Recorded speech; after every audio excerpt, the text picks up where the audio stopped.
રંજીતભાઈ, ખાસ તો ગૌવંશ તરીકે માલધારી તરીકે કોટડા સાંગાણીનો કિસ્સો આવ્યો છે, કઈ રીતે આગળ જોવો છો?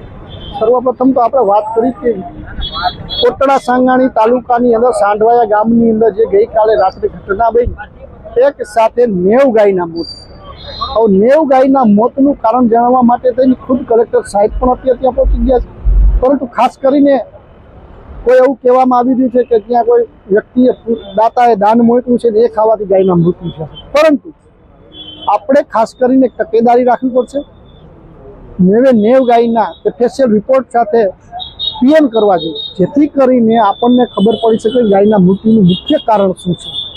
રહી વાત બીજી, તો જેમ આપણે મોલની અંદર કોઈ પણ વસ્તુ ખરીદી કરવા જાય તો એનું મેન્યુફેક્ચરિંગ અને સામે એની એક્સપાયરી ડેટ બે બતાવવામાં આવે.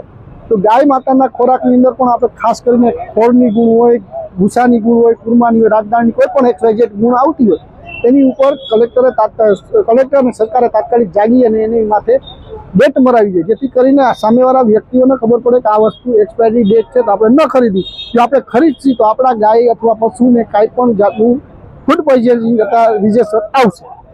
એવા આપણે તાત્કાલિક પગલાં લેવા પડશે. ખાસ કરીને ગુજરાત સરકારે પણ આમાં જાગવું પડશે. ભૂતકાળની અંદર આપણે જોયું, બનાસકાંઠાની અંદર એક સાથે 180 ગાયના મૃત્યુ થયા. રાજકોટ ઢોરડબાની અંદર 756 ગાયના મોત થયા.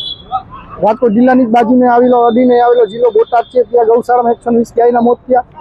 હમણાં થોડા સમય પહેલા પણ એક જગ્યાએ આવી રીતના ગાયોના મોત થયા હતા. ગાયોને આપણે બચાવવાની છે, જેમ આપણે એશિયાટિક સિંહોને અત્યારે બચાવી રહ્યા છીએ એનું જેમ જતન કરી રહ્યા છે, એવી રીતના ગાય માતાનું જતન કરવું પડશે. ગૌશાળાની અંદર આજે આપણે જોઈએ કે 90 ગાયના એક સાથે મૃત્યુ થયા હોય, 30 ગાય ગંભીર હાલતમાં છે, તો એની અંદર 500 થી 700 ગાય હોય એ સ્વાભાવિક બાબત છે. જેથી કરીને અહીંયા 6 થી 7 વેટરનરી ડોક્ટરોની પણ ખાસ ઉપલબ્ધિની જરૂર હોવી જોઈએ.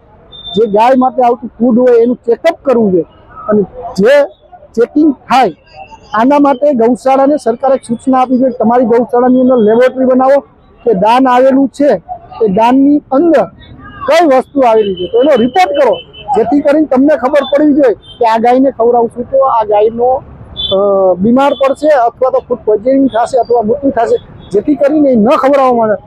અને તમામ ગાયના જ્યારે પીએમ રિપોર્ટ આવે અને આપણને ખબર પડે પ્રજા સમક્ષ કે ગાયના મૃત્યુ આ કારણે થયા છે, તો લોકો પણ ચેતશે કે આ વસ્તુ ન ખવડાવાય, જેથી કરીને ગાયના મૃત્યુ થાય. તો આપણે ખાસ કરીને હવે ચકા નથી રહ્યા, કબૂતર નથી રહ્યા, હવે કાગડા પણ નથી રહ્યા. ગાય અને કૂતરા બે વસ્તુ છે, તો એને બચાવવાની સંપૂર્ણ જવાબદારી ધરતી પર જેટલો મનુષ્યનો હક છે એટલો જ ગાય માટે.